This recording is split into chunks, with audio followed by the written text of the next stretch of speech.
Hello guys, happy new year. 1 জানুয়ারিতে আমি, আমার বান্ধবী আর বান্ধবীর বয়ফ্রেন্ড হিসাব মতো আমার দাদা চলে এসেছিলাম বিলদা মন্দিরে।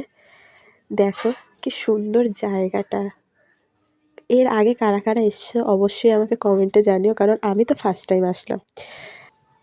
এই জায়গাটা আমার এত সুন্দর লেগেছে। এইটা আমার বাড়ি থেকে বেশি দূর না, আমার বাড়ির কাছাকাছি, বাট আমি না জানতাম না যে এতটা কাছে। মানে আমি শুনেছি বিড়লা মন্দির বলে একটা জায়গা আছে, খুব সুন্দর, অনেকের ফটো দেখছি, বাট আমি ফার্স্ট টাইম এখানে এসেছি। আমার তো খুবই সুন্দর লেগেছে।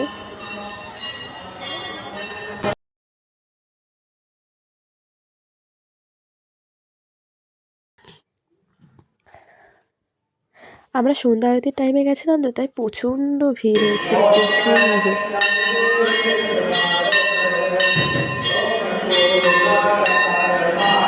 দেখে বুঝতেই পারছো সন্ধ্যা আরতি চলছে। সন্ধ্যা আরতি দেখে আমরা বেরিয়ে পড়েছিলাম। বাইরেটা জাস্ট দেখো কত ভিড়।